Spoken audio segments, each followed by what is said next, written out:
And hello, and welcome to Magical Journey podcast. Can you guys hear me okay?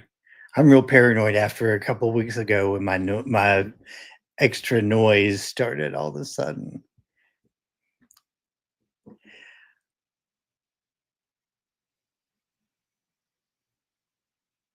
And I'm assuming you can because nobody's saying ouch. Awesome. Thank you, Pam. All right. So tonight, I have a really great, just unexpected, and I think pretty awesome topic for you guys tonight. But before we get to that, I want to throw a couple of things out there to you guys. Magicaljourney.com is the website to go to for all things Magical Journey. We will be eventually, I want to put it out there that we will be changing the website. The new website is actually up to give us some a little bit of time with Google so Google crawlers can get it going. And then we will have the new website up and it will have much better, I think, format than the current website. Both websites are good. I think I did them both. I kind of like them both. But the new branding, what is my hat doing tonight? Good Lord, I'm a mess, y'all. The new branding is going well. It's going well. When you guys get it, let me know when you see it. The change, some of you already know. Don't spoil it for the ones that don't. Anyway, also I want to give a shout out. This week, my mod Jenny's birthday was this week. So this week, all week long, we are doing Jenny Week. It is Jenny's birthday week. So we're going to make sure that we call that out and have fun with it. You guys celebrate her and celebrate this really great addition to our family. Also, speaking of which, I've got my cup with me today. Yay! My tumbler is my favorite thing here. And it comes from Mystical Mountain Creations, which is Jenny and Mike's shop. Makes water say so much better because that was made with love. All right, I'm through rambling right now because I want to bring on my guest I'm excited about. I want you guys to get a chance to get to know her. Ladies and gentlemen, tonight I want to bring to the stage. Are you ready? Can you guess? Pam knows already. Lydia Carpenter. Hey. Hello. Can you hear me? Yeah, you can hear me. Yes, I can. Hey, Can Lydia. you hear me? I can hear you perfectly. Hey, so Lydia, Beautiful. tell our folks about a little about you, who you are, what you do. Oh goodness. Hi. Yeah. I'm Lydia. Uh, I am a tour guide for saving the old properties. They own the Randolph County Asylum in Winchester, Indiana. They own the Stone Mansion, the Boyhood Church of Reverend Jim Jones, the old Blackford County Jail. Um,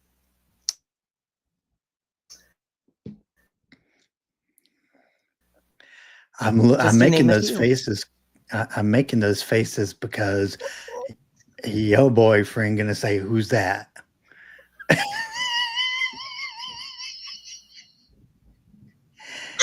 Yeah, I know. Yeah, I know. That's fun. That's fun. Oh, wait. You missed my cat, Mabel. Oh, hey, can I say happy birthday to Jenny? Happy birthday, That's, Jenny. hey. So coincidentally, speaking of, I hear you, kitty. Speaking of, the church that was boyhood, Jim Jones was actually raised sort of in that church. That building was featured Yes. on the latest episode of The Dead Chronicles. So you guys go check that out Yes. Yes, it afterwards. was. Definitely go check that out afterwards. I was fortunate enough to be featured in there as well, talking about Jim Jones. But Yes. we're going to You did a tonight. great job, by the way. Thank you. Tonight is we're going to do a couple You're of things a welcome. little differently than we normally do. First of all, I have never interviewed somebody uh, who does your job before. And yet, it's a job that I personally look for It's not a job. people doing. Like, if I see a place that says, like, it's a self-guided tour, I just check it off the list already. Don't even bother going there because you Right. guys are what makes the tour, I think. So this is a chance for us to get to know firsthand what that's like, but also the little areas that you're talking about here, which aren't very little, by the way.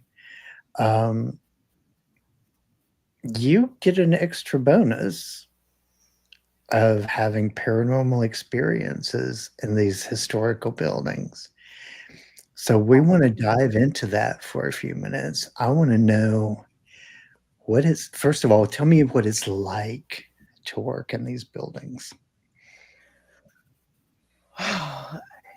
um, it's fun. It's exciting. Um, Not creepy at all. It, but also in order to work, because it's not work. It's fun. I have fun when I'm doing it. Um, Being there is an experience all in itself. So it you have to be there in order to understand what I'm saying. Right, right. So how did you get, like, did you just wake up one day and say, I think I want to be a tour guide for a haunted place? No, actually, I was working a secondary job. Oh, well, first, let me preface this by saying that I drove by the Randolph County Asylum every single day for years when it was closed. No, seriously, like when it was closed before Saving the Old Properties purchased it, um, I'd always see a light on in the building and nobody was there. We closed our doors in mid 2006, early 2007, and there was a light on in the building. Okay. For some reason, I keep thinking, there's a light over in the Right. Frankenstein place. Sorry, Rocky Horror Picture Show. And anyway, but I'd always see a light on, and something always drew me to that place, if that makes sense. Um, but I was working at a gas station across the street from the factory that is my primary job. And the business manager wearing a shirt. And she was like buying her cigarettes. And I was asking about the shirt and asking how much tours were and things like that. And she said, "Well, you've got a great personality. Would you like to be a tour guide?" And I'm like, "Yes, of course." And the rest is history. Wow. So did you have, like, obviously there were things you had to memorize or had to know about the place once you got started because you didn't just like walk in and know all the things. Oh God, no. But yeah, they I don't want to say it's a script, but really I had to shadow the historian, and then I shadowed the business manager a couple times, and really, I guess, memorized what they said, but then also had my own experiences Mm. being there while they were giving the tours. And that kind of, I don't want to say monkey see, monkey do, but when you experience things, it kind of implants in your brain, and it's a direct correlation with that experience to the story. So, So now, do these folks just walk in, get the tour guide, and then walk out, or do they offer different packages? How does it work? so well, you can either do a mini hunt. With a mini hunt, it's just you free roaming the building, okay? Mhm. Um, you can do a history tour, and a history tour is where you get all of the history, the whole breakdown on top of a walking tour of a 60,000 square foot building. Um, or you can do an overnight, and the overnight is you getting the history tour, the walking tour, and you get to stay there from 6 o'clock in the evening to 10 o'clock the next morning. Wow. And you hear my cat. Why does it sound like the cat is talking? Like, I'm did I telling just you, that's Mabel. That's Mabel. Mabel's amazing. wow. Okay. um, I believe everything now. So when Oh, it's hysterical. So when you are I in the love it. process of going about your day and through the time period through the time period that you've been working there, what first of all, what was some of your early experiences in the building that led you to realize that maybe this wasn't just a historical site? Mm. It was actually the very first time that I was in the asylum. I walked through the front doors and I felt like I was at my grandma's house. It was that calm, the peace. Like I could take my shoes off and lay on the couch in the front room and take a nap. I felt that at home there, if that makes sense. Um, and then going down into the basement, I, basements and I don't always see eye to eye. um, I don't want to say I have a healthy respect for basements. Okay, that's what I'm going to say. Um, but the basement there is like the Bermuda Triangle for me. Um, you can have one experience one time that you're there and then go upstairs and go to the different levels and then come back downstairs and feel nothing. So that's, I mean, there's a lot of energy there. You feel a lot. I felt a lot just walking in the front door. It was a wide range of emotions. So that's, I, I don't want to say that was the given, but really walking through the front door and feeling like I'm at my grandma's, yeah, that's proof enough for me that there's something there. Wow, yeah.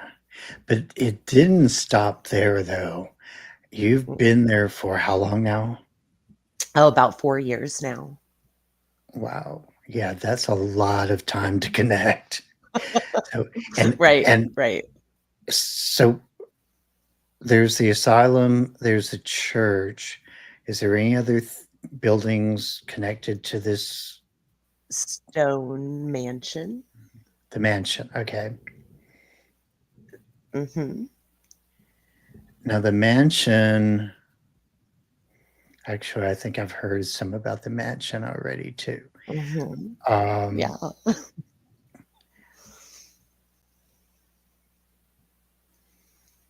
yeah, actually. I like watching your wheels turn. Well, because so here's the thing of it's like you got to remember we've all had a lot of conversation about some of this stuff, um, Mhm, and mhm. Austin has clued me in before about some of the things with some of these buildings, so I don't want to give Right. away too much of things. Mhm.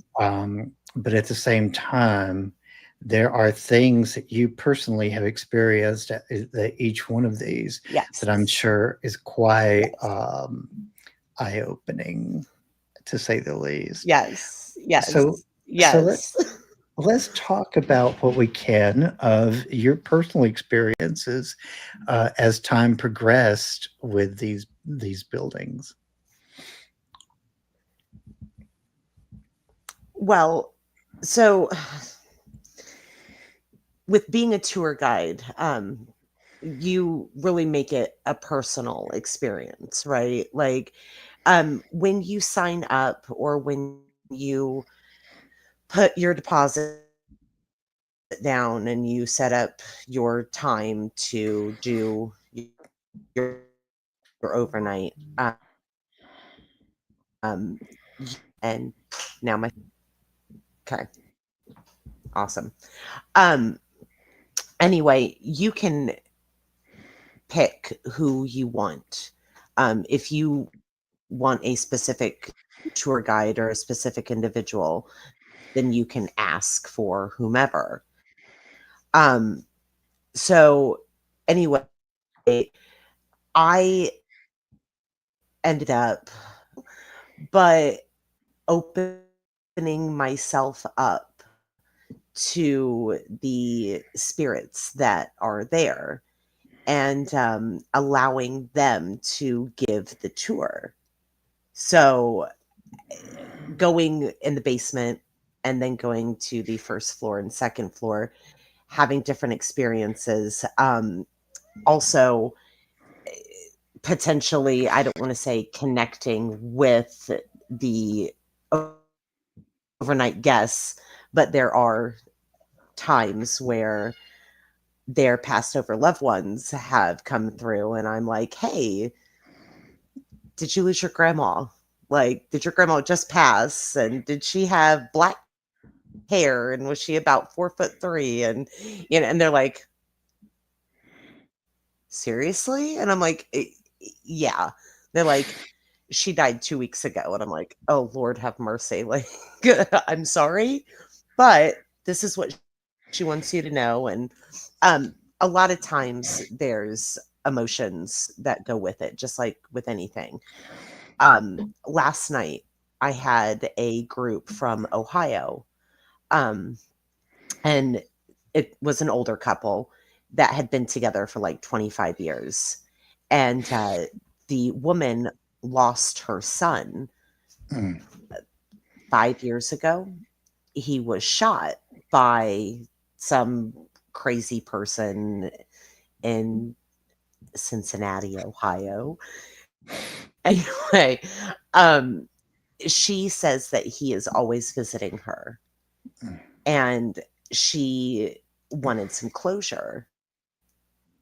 And I was like, well, you have this big burly guy behind you. And she goes, taller than me? And I said, yeah. I said, he's built like a linebacker. And she goes, that's my son. And I'm like, yep, yep. Wow. So I hate to say that happens all the time, but 9 times out of 10, It does. And I don't Mm. ask for it. I don't pry. I don't know any of these people, but yet they find me. I like to say that the universe puts me exactly where I need to be, exactly when I need to be there, and that I there are believe no that. coincidences. I believe that. Sorry, I feel like I'm Definitely. rambling now. No, you're doing great.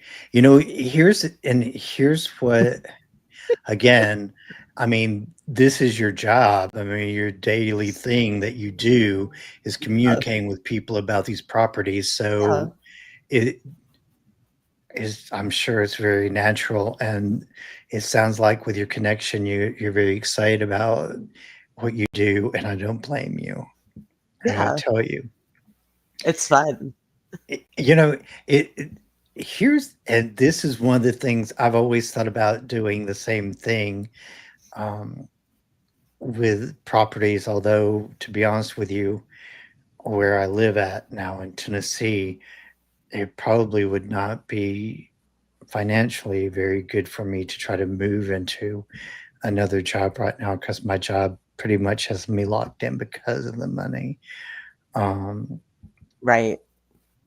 that's probably This is not where something that you do.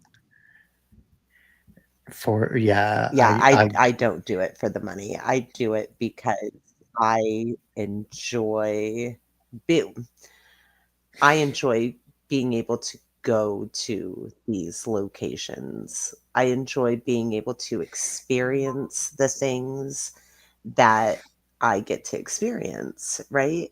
Um, it's kind of like what Austin is doing with the Dead Chronicles, um, allowing people to experience these locations when they otherwise wouldn't be able to.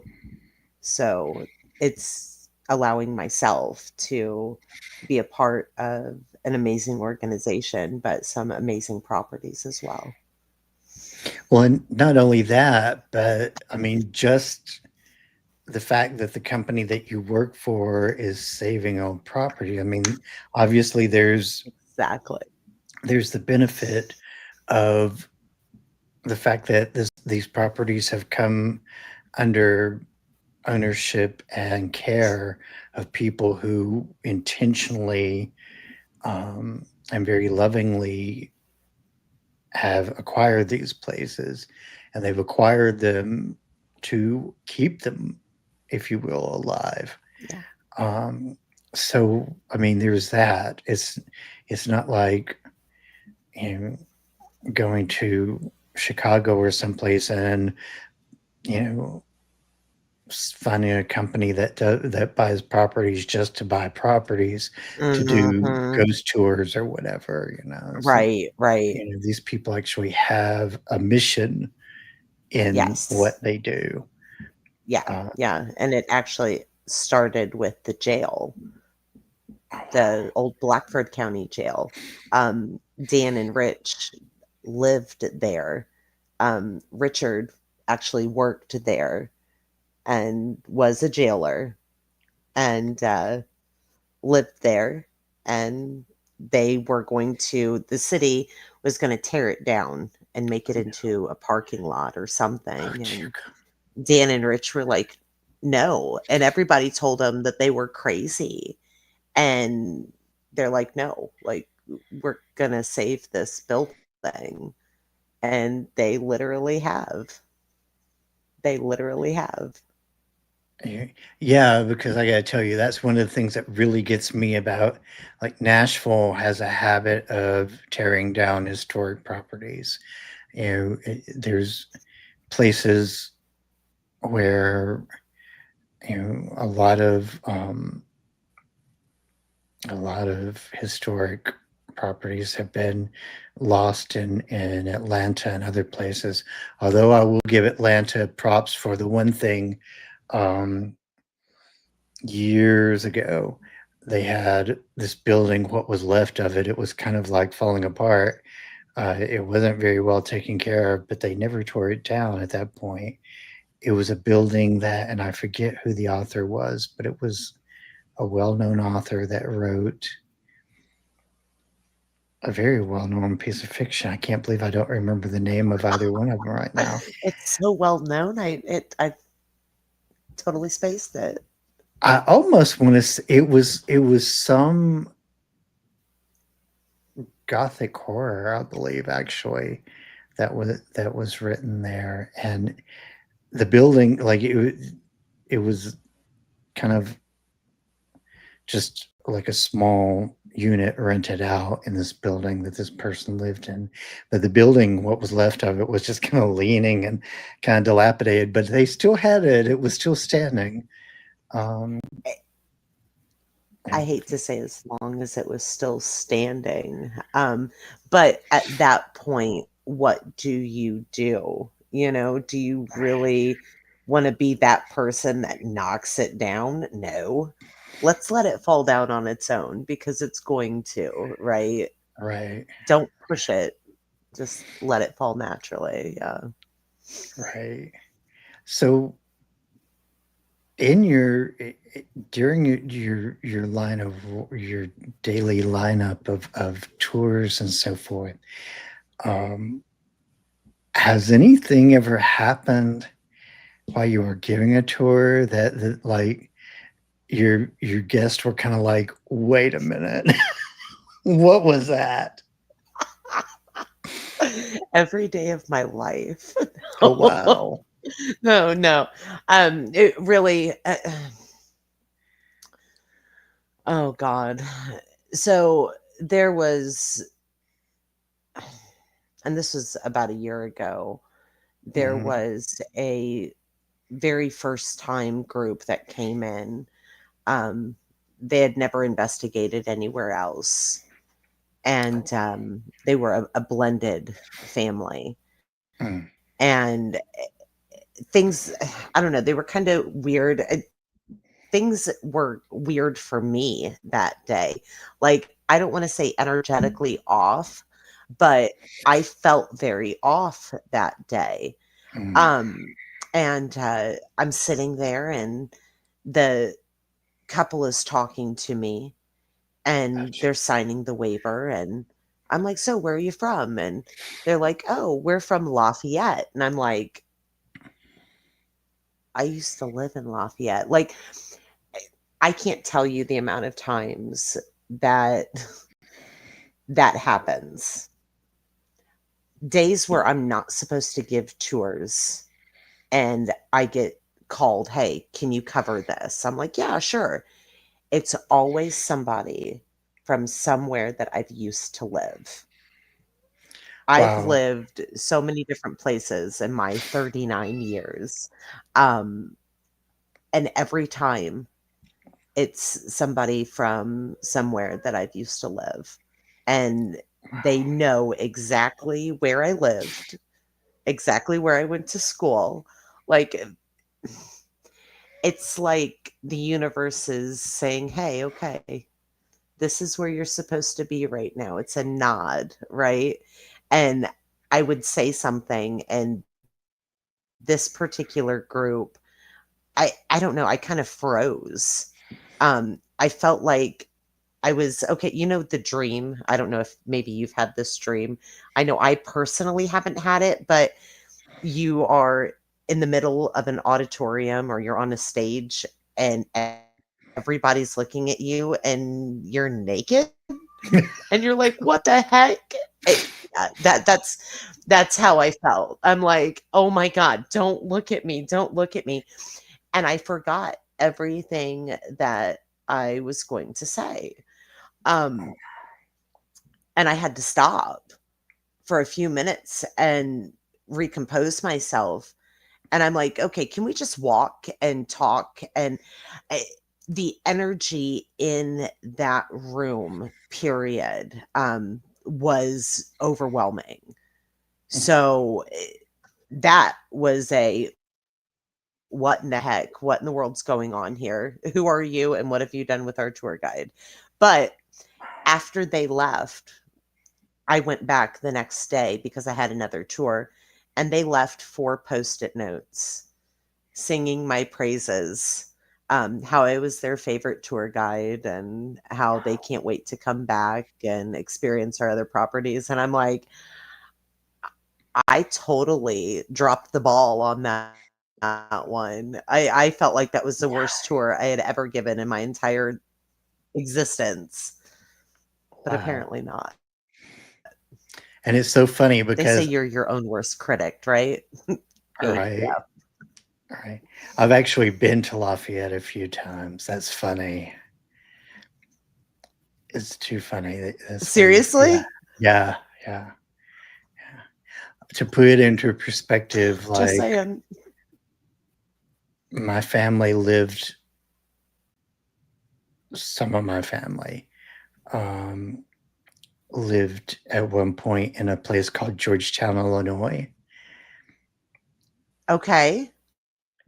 which is not terribly far away from any of that area, actually, surprisingly enough. Mm-mm.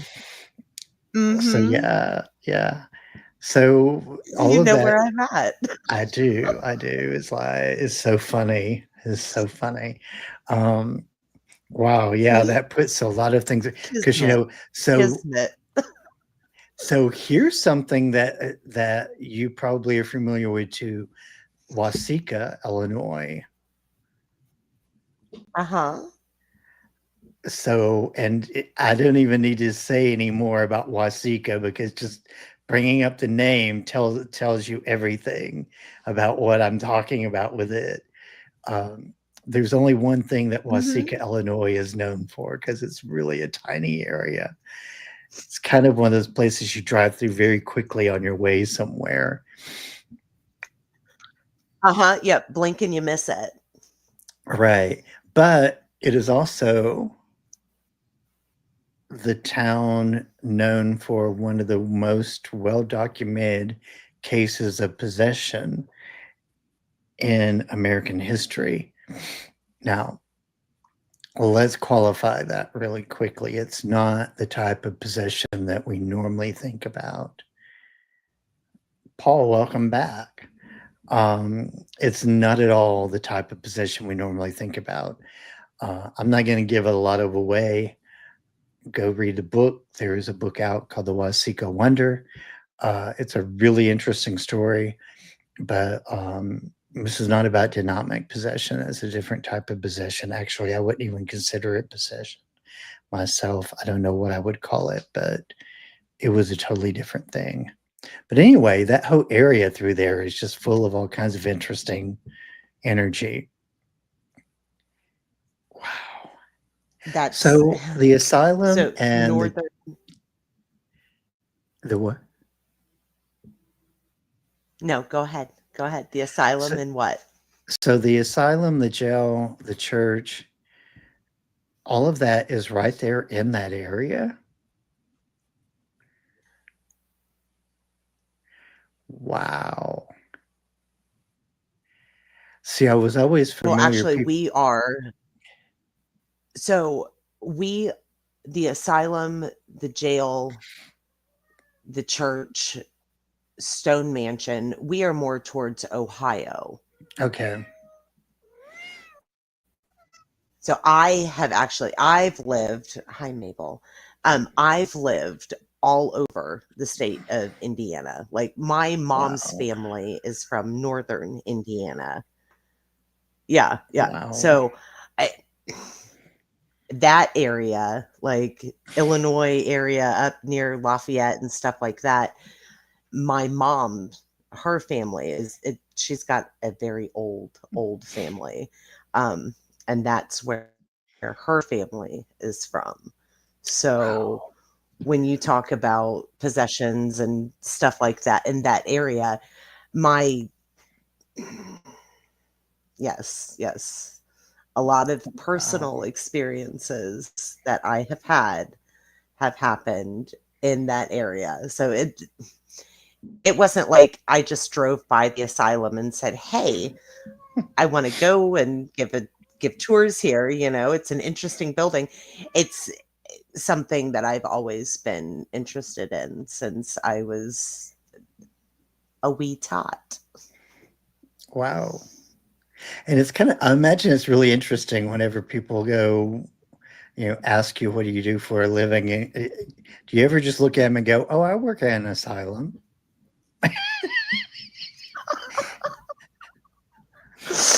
I, no, I tell them that I play with ghosts. I say I play with Wow. ghosts is what I say, and they're Wow. like, "What?" And I'm like, "Yeah, I hang out with dead people."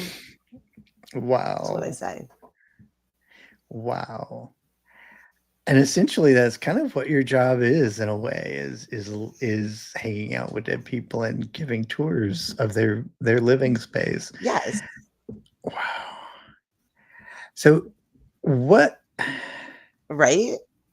if somebody were to come to you and say, I really want to get involved in working where you work, or in the type of work that you do, what are some of the things that you would say to them? Because I'm sure there's a tendency for you want to, you know give them some insight, but also maybe even some caution about how to approach these things, because you don't want to approach it from the wrong angle. And I don't want to answer this in a wrong way. um, so if somebody were to ask me how or what, one, you need to realize that there is an intense amount of time that goes into not only giving tours, but also restoring. Um, and I'm not talking like renovating or anything like that. Like I go out and I paint. I weed eat. Odds and ends jobs. Like I don't want to call myself a groundskeeper because I'm not a groundskeeper. Um, I text Dan and I'm like, hey, what needs to be done? And I give, after giving 8 hours of my time at my primary job, I go and I give 3 or 4 hours on top of that. And then I come home and I take care of my kids and feed them dinner and do all that other stuff. Um, Wow. Yeah. there is so much time that goes into volunteering, okay? Because that's what it is. You volunteer at these locations, and you give yourself. It's not, oh, 5 minutes here, 5 minutes there. No, it's, I mean, hours turn into days, turn into weeks, so on and so forth. So Hmm. you really have to love, one, the history, but you have to love the building. Like if you don't enjoy it, then there's no point, because it sometimes it's a thankless job. Sometimes you feel very unappreciated, but you feel that anywhere and everywhere. Um, but really, it's not about you being appreciated. It's about restoring and preserving the history and the properties and making a difference and sharing their stories and their history. Oh yeah. Well, in particular, I imagine it's really, because here, I mean, let's be real for a minute. Like, so we're talking about, the mansion itself is probably not. It kind of stands out from the other properties because it's a house. I mean, it's, unless it has a really, Yes. really horrible reputation in its history, you know, there are other things about the other properties that kind of make people go, oh, I mean, prisons and jails are not. normally places where people think of as, sending a lot of love and light to those buildings because they Right. usually Right. represent very dark energy to people. Oh, yeah. Their immediate image of a jail is bad. It's bad. Yeah. Yeah. And, and the same way with, an asylum. I mean, the history of asylums, and I don't know what the history of that one is in particular, but I know, like, I lived in Oregon for a while, and one of the most notorious asylums in the country was in Oregon at one point. As a matter of fact, there was documentaries made about some of the heinous things that happened in that building. Um, and so asylums were typically not very pleasant places. They weren't like, when Grandma's you house. Yeah. yeah, No, they weren't. not They weren't. no, not at all. And even Hollywood does not do justice to um, Mm-mm. the Mm-mm. kinds of things that happen and the conditions.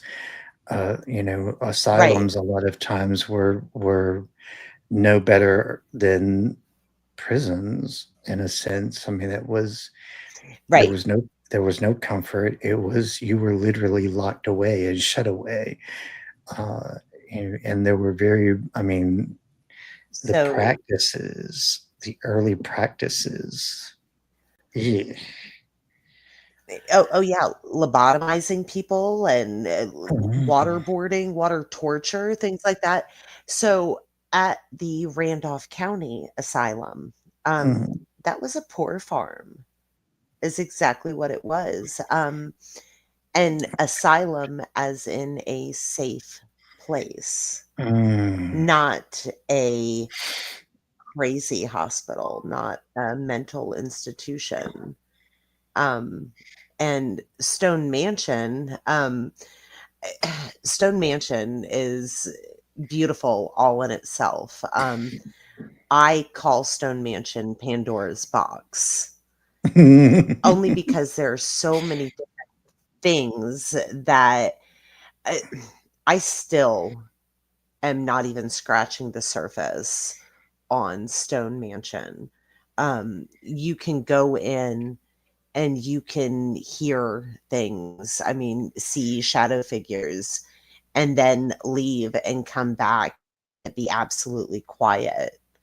I had a man talk to me in my ear as I'm standing there making a cup of coffee, and I was the only one in the room. Wow. I'm like, huh? Like, what? What did you just say? To where I'm calling across 3 rooms to ask, "Hey, did you say something?" And they're like, "No." I'm like, "Are you sure? Because it sounded like you." No, it wasn't. It's weird. I also I guess I another reason why I have such a connection with Stone Mansion, the owner, so the original owner, his wife's name just happens to be Lydia as well. Oh, wow. So I'm like, "Oh, a little soft spot in my heart." That's too funny. Wow. So let's I'm very hesitant to talk about the church for several reasons. One, because I don't want to give too much away, Yeah. so people will actually go and watch the Dead Chronicles episode. But Oh, they better go watch the Dead Chronicles episode. 100% because it's an amazing You all better episode, go watch it. not just because I'm Yes. in it, but because No, there's no, no. No, because there's it's an amazing passion project. it is, and there are moments in it that I feel like Austin is so in that moment. You know what I mean? It's like, okay, Yeah. he is really invested in Yeah, yeah, yeah. um, wanting to know the story. But with that But said, anybody mm, but anybody that knows Austin knows that he's really invested in knowing any story. Okay. Um, he wants to know the ins and outs, the whys. He may not tell you, but that's exactly why he does what he does. Always looking for answers, always. Yeah. Sorry, I'll stop tooting his horn, even though toot toot. it's okay. It's okay. Um, so the bottom line, though, is, you know, regardless of what the church is really about and what's really at the church, the preconceived notion when you attach Jim Jones to the building, people don't really think about the fact that we're talking about baby and very young Jim Jones, long before Right. he was old enough to even really. Right. Uh, I mean, it was he moved away from going to that church to being in a totally different environment, right? When he stepped into Yeah. becoming a pastor. So it was Yeah. the early connection to Jim Jones that church has, but a lot of people, you Yeah. know, again, preconceived notions. So, what are some of Mhm. the Mhm. things? What are some of the misguided things that people um, kind of their expectations and so forth when they walk into that building? What is it that they think when they first come in versus when they leave? Hmm. One, a lot of times people either have watched the YouTube episodes that are out saying, "Oh, demon, demon, demon, demon, demon." Uh, that building, my personal opinion, okay, and I will stand on this until I die, okay. I believe that there is some sort of, because it was a religious building. I believe that there is some sort of, I don't want to say portal, but there is something there that kind of allows everything in, per se, if that makes sense. Mhm. Um, I don't believe that it's the demon church. No, it's not. Because Jim Jones, when he went to church there, he was 2 years old. Okay. He was two up until he was 16. And that, I hate to say, wasn't the only church that he attended, because he was a church hopper. He was notorious for being a church hopper, but it wasn't because he wanted to go to different churches. It was because he had a thirst for knowledge. Okay. He wanted to learn everything that he could possibly learn. And when you are young, your brain is a sponge, right? Like, you want to learn everything that you can possibly learn from anybody that's willing to give you that amount of attention, right? He's not getting the care at home. He's not getting the attention at home. These people in the town are saying, "Hey, come here. We'll feed you, we'll clothe you, we'll love you." So he associated church with love, and he tried to bring that as he went about his way. But at what point in time did he kind of kind of flip and take the love and make it more into, hey, power, Mhm. I mean, because we can't just say it was the drugs. Um, there's got to be something that flipped in his mind that made him go from one way to another. Was it trauma? Could be, but we don't know because he's not here. Right, right. Well, and if you research what we do know about him and profile him based on that, um, his characteristics do line up with um, certain diagnoses. So Yeah. I think that's one of the things that we have to understand too, is that Jim Jones the boy versus Jim Jones the man were very different people. Yeah. And Oh, definitely. Definitely. were very different people. And that is the thing that I think, and let me ask you this, was the the congregation that was at that church, was it charismatic?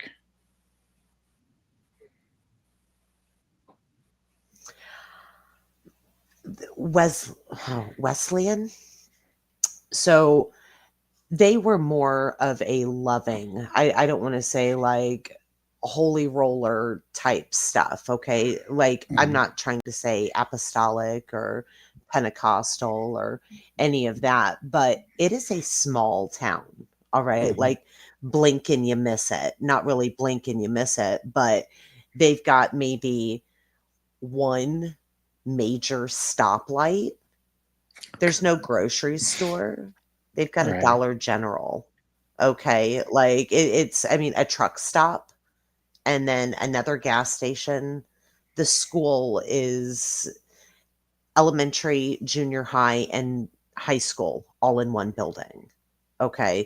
So Mhm, that's the population of this town. It's a very small town, but yet there are one, two, three, four, five churches in this little town, right? Right? Because, and I'm not saying, oh Lord, please help me. Bring God. God's going to bring the people, and God's going to bring the business. You know, it. No, I feel like it was a community that couldn't decide on what religion they wanted to practice. And so they sprinkled a little bit of this, that, and the other for everybody. Keep hmm. everybody happy. That's how Wow. I think.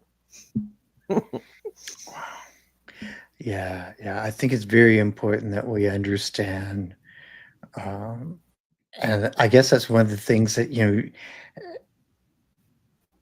when we look at, I mean, I see an abandoned church building and I'm like, why is that church no longer active? What Hmm. happened here? You know, but I think we have to understand that obviously, I mean, especially after the experience in Guyana, I'm sure the reputation of that church was looked at as kind of like, oh, he went here. So that's that's interesting that you say that, because the building literally sat empty for a year and a half. The church left everything. Mm, There were still shoes, like, we cleaned out, like, churches have like a clothing area where you can do donations and food pantry and things like that.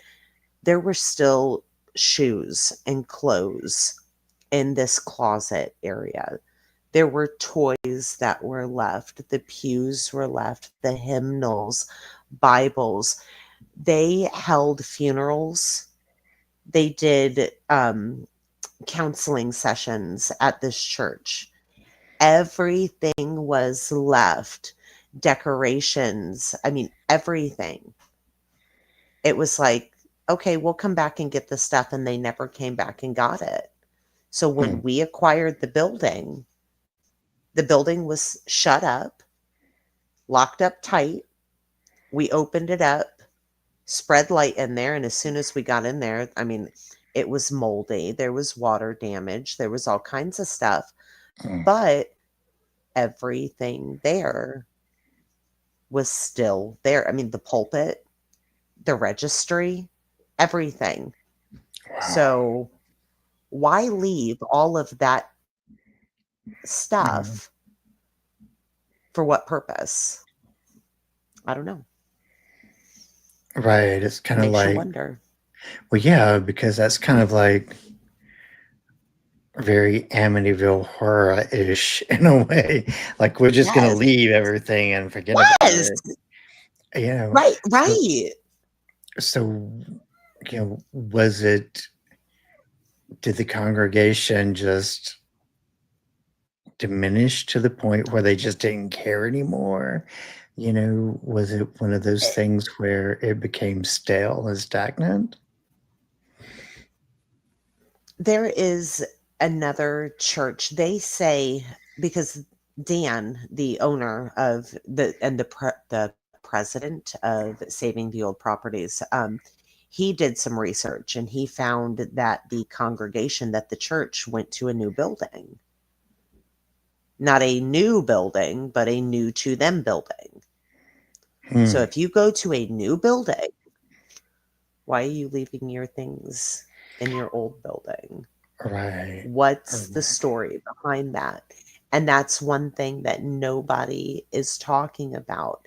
Anytime that we try to get information about that church, the history, the denominations that were there, things like that, the people, the congregation, things like that.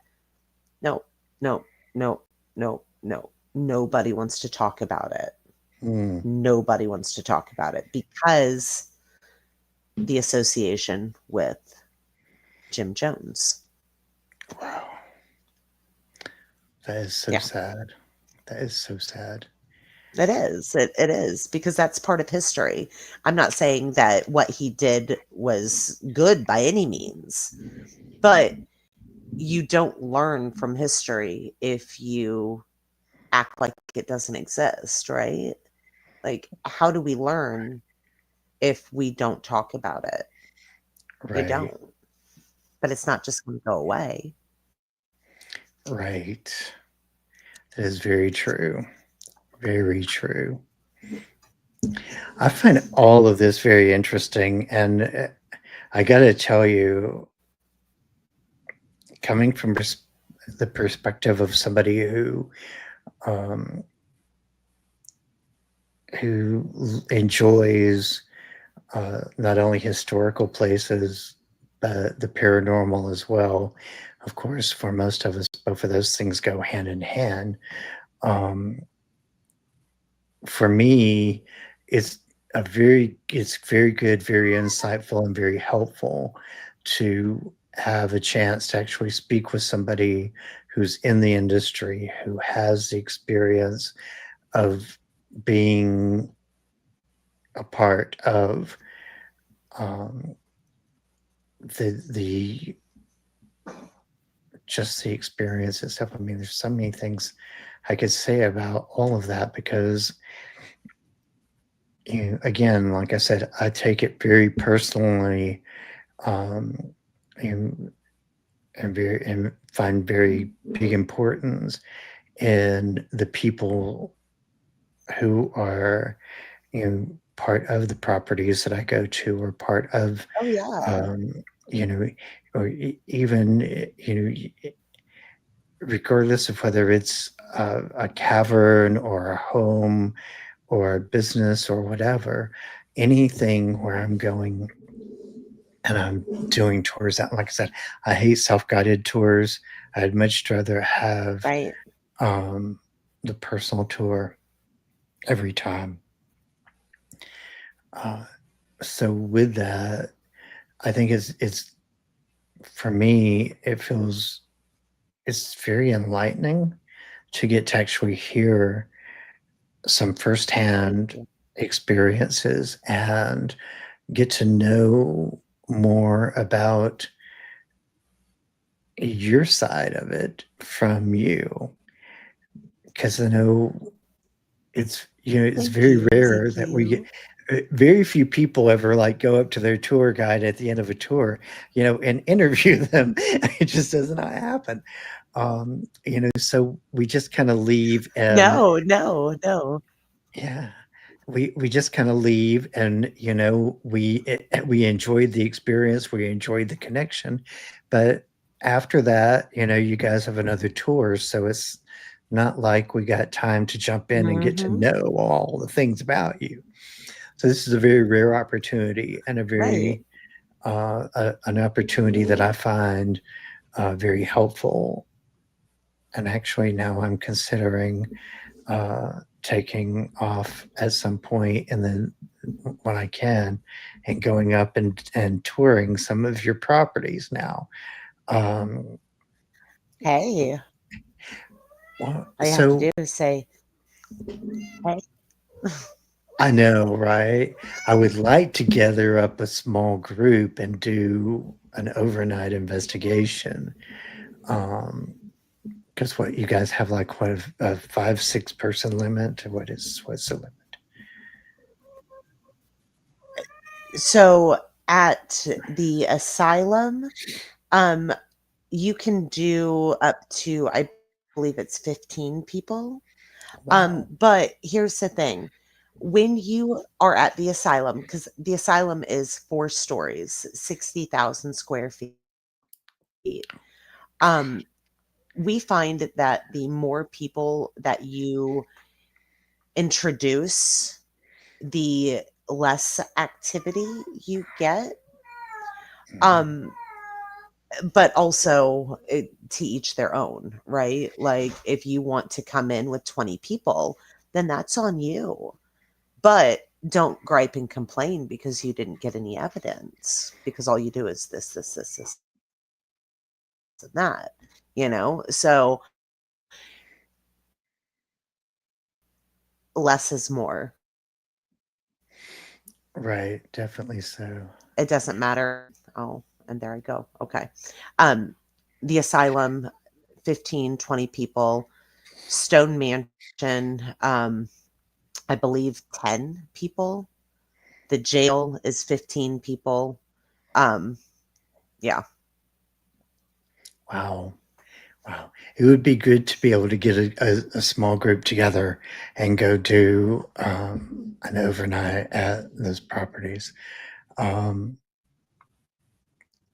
Once again, is there a website for the properties?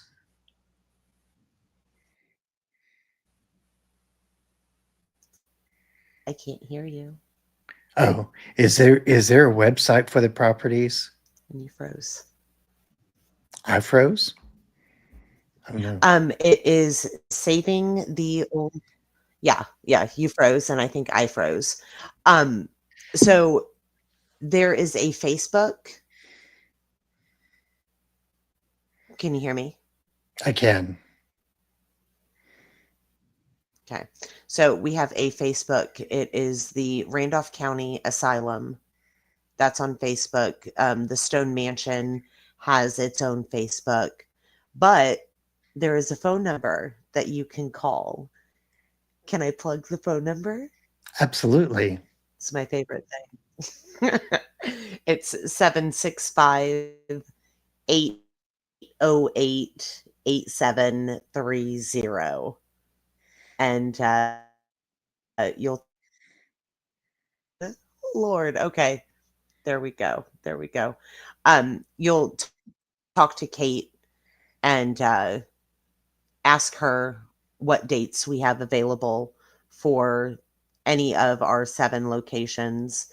And we book up to a year in advance. So the weekends are typically the ones that go first. and then weekdays. But if anybody ever has an opportunity to come to Winchester, Indiana, take it. It's a good time. Definitely, definitely so. Okay, well, I tell you what, we are at a little over an hour mark now. I want to thank you for coming on tonight. I appreciate you so Oh, much because, Daniel, thank you for having me. like, like I said, this is not only did we get an opportunity to get to know a little bit more about the people who help make our time, our free time, more enjoyable, but we got to know a little bit more about you, and we got to know about the properties tonight. And I think those are Yes. all things that are very worth. Uh, you know, this was a very impromptu interview, actually, because I had a cancellation. So I was like, I can finally go in and try to plug this one in because I've been wanting to do this for a while now. Um, Yes. So I'm Yes. very grateful for that.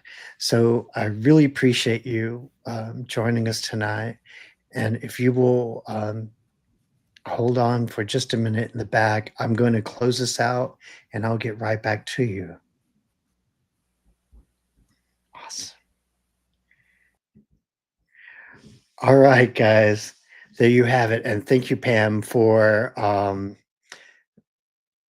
putting all that up. I want to apologize for not really um, doing the thing with the chat tonight. My keyboard and mouse went out on me today, and so I was trying not to distract myself by using my laptop. So, and my replacement keyboard came in just as I was getting ready to start the show. So I was not able to actually like follow the chat like I normally do, um, because my keyboard issues. But anyway, it happens, it happens. So with that, guys, don't forget, go on magicaljourney.com to check out all the information there. Um,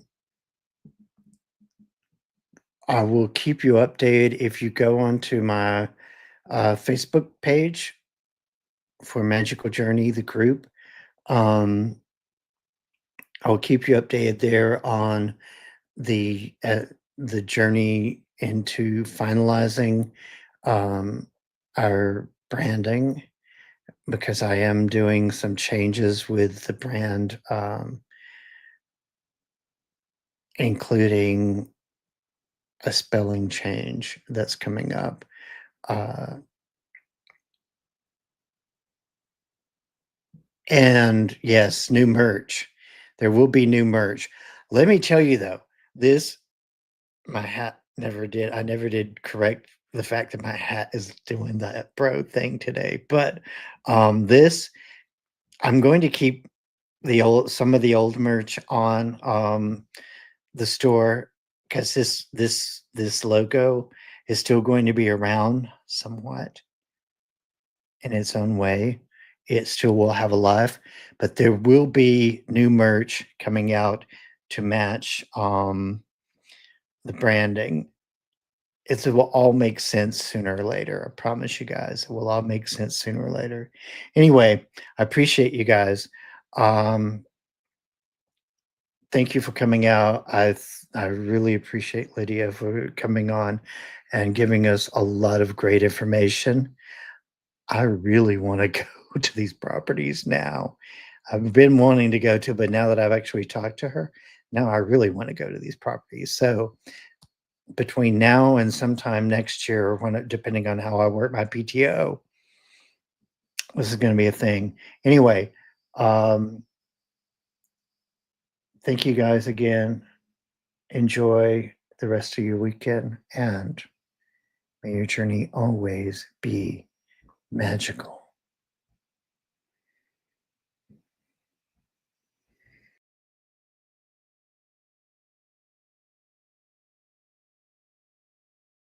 I've waited for so long to see when you come back to me.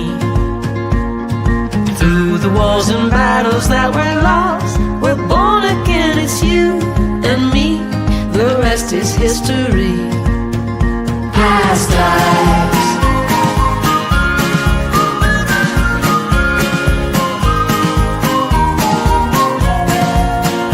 Past lives.